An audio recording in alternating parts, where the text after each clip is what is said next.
you obviously made it work for you. Yeah. Right? How long did you do that for again? What? Living in my car? Living in your car. About 4 months. So not that long. So do you remember like a moment in time where you were like, holy fuck, why did I do this? Like, why did I decide to live in my car? Well, Did you have a moment like that? No, because I was always intentional to live in my car. Yeah. It felt like something I needed to do. Kind of like go to the bottom to realize that it's okay, so that it's easier for me to come up from that. I think for me, I always had a weird belief, I don't know what it is, trauma, belief system or whatever, childhood or whatever, that money was really hard to come by, and that I was always afraid of like falling down in that way, like, oh, what if I end up on the streets? I was always kind of afraid of that in some way. So it's like, part of me was like, well, what if I just voluntarily go and live on the streets or live homeless? Then I know I can handle it, and then I don't have to be afraid of that anymore. That was kind of a lot of the motivation between that. So it wasn't like, holy shit, I can't believe I'm doing this, or how did I get here? I was like, I put myself there. Right. I had a new opportunity. I decided to move to Oregon from Vegas. And in that move, I was like, no, I'm just going to live in my car for a little bit when I move up there. I'm not going to look for a place. I'm just going to figure it out. And so it was more intentional. I kind of decided to do that of my own accord, which is, much better than having to be forced in it. That's a much more difficult situation. When you have no choice. But that's part of the reason why, right? Can you imagine if I was just needed the apartment, I got the apartment, I was a little more stressed on money and making that work, and then maybe I got a family and I'm married or whatever, and then something happens, I lose my job, all my money goes away, and now I'm forced onto the streets, forced into a homeless position. That might be a little more emotionally devastating to hit. Whereas I'm young, I'm single, I'm on my own kind of thing. What if I voluntarily go through that? Well, now I know if I ever get back to that situation, I'm going to be fine because I've already lived through it. Mm-hmm. So, yeah, it was kind of like a cool challenge in some way to do it. So there wasn't a point where I was like, oh my God, how did I get here? I can't believe that. There's moments where you're like, fuck, man, this is tough. No more of this. Yeah, right. You get to that. That's the beauty of doing that voluntarily. Yeah. Is you get to that point and feel that point where you're like, oh fuck, man, my legs fucking hurt because I don't have enough room sleeping, and I wake up and my legs hurt and they don't move as well because it feels like the blood's pooling, and I'm like, holy shit, I'm literally not walking as well. This is not healthily okay. I have to move out of this now. Right. Because this isn't fucking working. So I have to buckle down, make more money, go figure it out, and make adaptations and changes, and not tolerate this level of living situation anymore. And that pain and impetus jolts you out of it. You start moving in a new direction that finally gets you out of it. So you felt like it was really important information for you to witness. Yes. For yourself. Yes, for in me order to see. Move forward. Yes. And to know okay, no, this is something that I do not want. Right. I don't want it. I felt the visceral experience of being in that state and be like, nope, don't want this. As opposed to this mental exercise. Growing up, I was in a safe household, good house.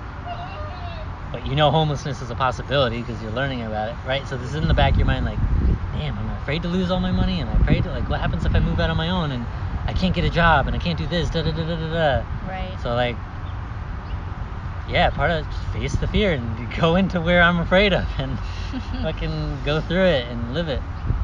And, get to that point where you're like, nope, no more of this.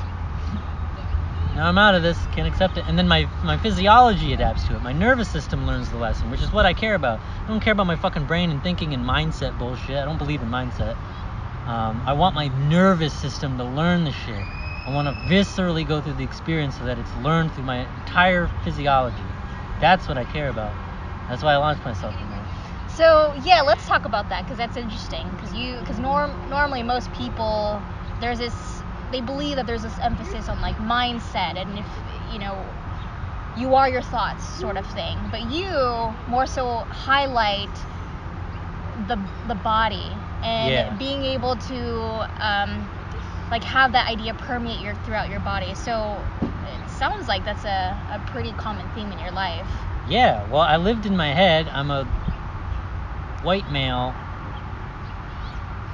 I don't know how to, white culture's pretty disconnected from emotion.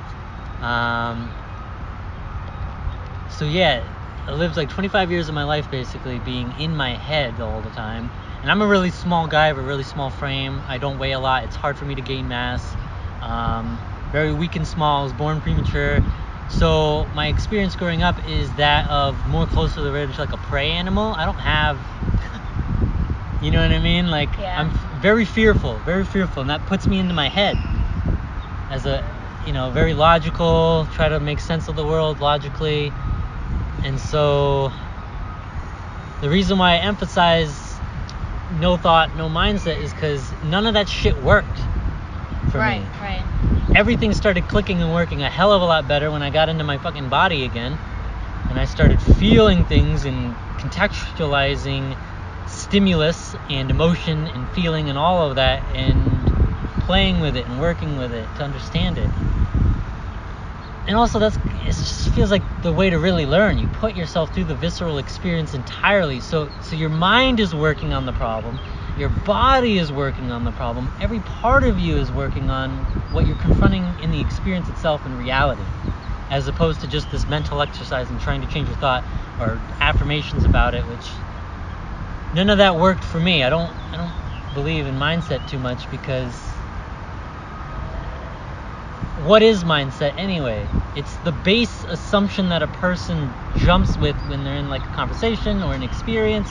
It's the belief structure with which they immediately lead from.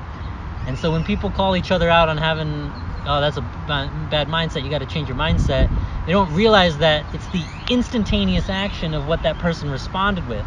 That didn't come from your fucking brain. Your brain's slow. It's coming from your body, your nervous system first. Your belief structure, it's coming out of your inset belief structure that you have about the world, and you're leading from that. And so it's not about changing your mindset, it's about changing your fundamental belief structure, which is in your fucking nervous system. You want to change your mindset, change your nervous system. And you won't even have the thought. Whatever mindset was arising will naturally change to what you changed with your experience. That's why I don't believe in mindset, because mindset's like the secondary thing that happens. Right. Yeah. You know? Yeah. It's not really at the root of It's not what's deep happening. enough. It's not deep enough in the human experience, in my opinion. So that's why I don't believe in mindset.